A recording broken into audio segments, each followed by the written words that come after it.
The diplomatic flurry to try and avoid a conflict in Ukraine is continuing at a hectic pace. World leaders are shuttling between capitals, trying to avert a full-fledged conflict.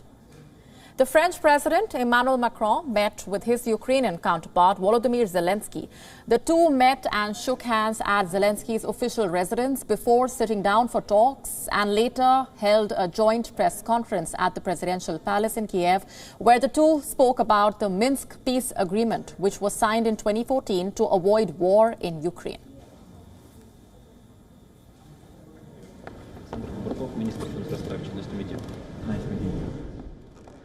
We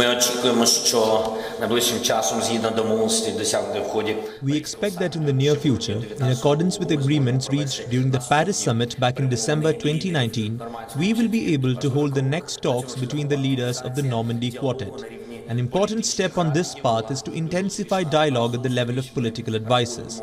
There was a very successful first meeting. We look forward to a second meeting in the coming days. We hope that the meeting on January 26th and future talks in Berlin will bring us closer to holding the Normandy Format Summit. Notre volonté pour les prochaines semaines et les prochains mois est justement Our goal for the coming weeks and months is to have a stabilization of the situation and to kickstart through new guarantee mechanisms a lasting de-escalation.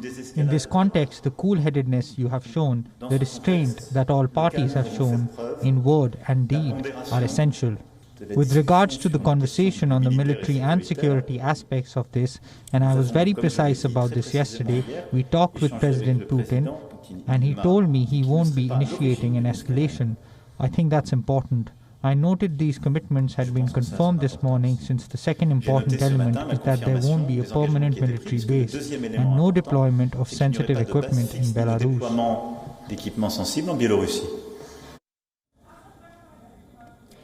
This comes a day after Macron's meeting with the Russian president in Moscow.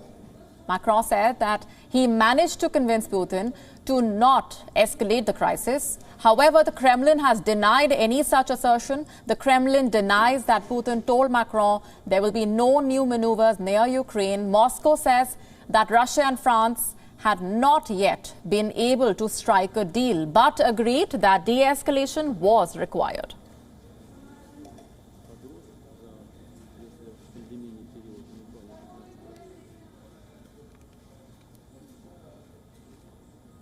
Let's get in further inputs and details now from our executive editor, Palki Sharma Upadhyay, who's joining us live from Kiev and has been tracking all those developments very closely. Palki, several attempts, rounds of talks, visits have continued, but no headway yet.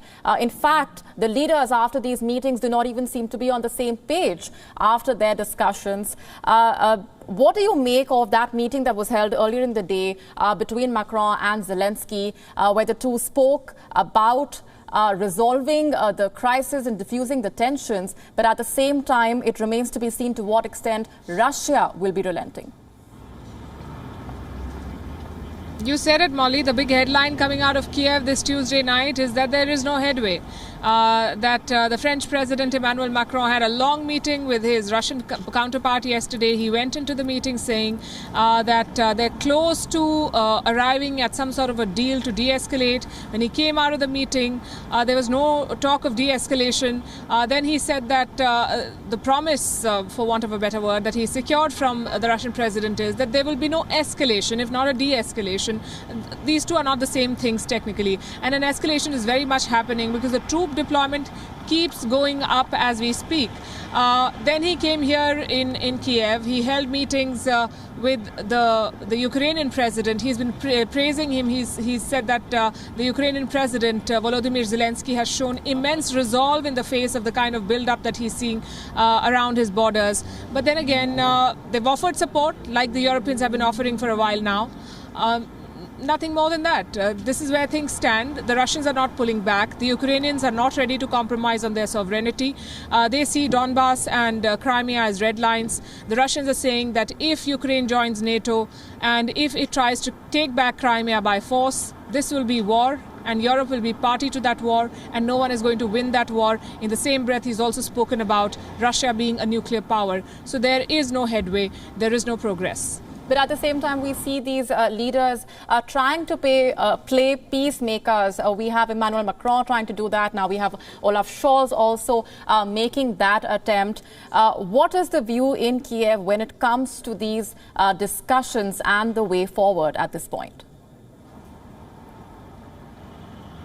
The view in Kiev is quite simple, Molly. Two things. They believe that the NATO leaders, the European leaders are not putting their money where their mouth is, that they're not committing to sending troops, and no matter how much they send in terms of military equipment and monetary support, Ukraine is not going to stand a chance if the Russians invade. The Ukrainian military is going to be overwhelmed. People are well aware of this. At the same time, I've been hearing a very interesting parallel since I came here. Some people say that look at what happened between Afghanistan and the US.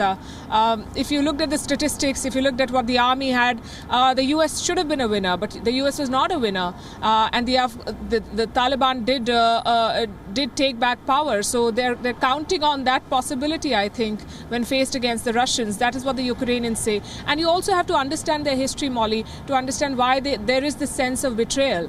When Ukraine was formed in 1991, it was the third biggest nuclear power in the world. It had those Soviet-era weapons. It had 1,700 nuclear warheads that were pointing towards the Americans. And that is when the Americans and the Brits came and said, you dismantle your nukes and we will give you security guarantees. That was the Budapest Agreement of 1994. The Ukrainians resisted, but they finally gave in. In 1994, they gave up their nuclear weapons. And they gave up those nuclear weapons in return for security guarantees from three countries, the US, the UK and Russia. Now, one of those guarantors is threatening the sovereignty and peace of Ukraine. And I'm sure a lot of other countries that fall within the sphere of influence and that fall within those treaties that promise defense security are now watching this Ukraine situation very closely. The South Koreans, the Japanese, the Taiwanese, they're all looking at what's happening in Ukraine, and they see Ukraine's sense of betrayal. WION now available in your country. Download the app now. Get all the news on the move.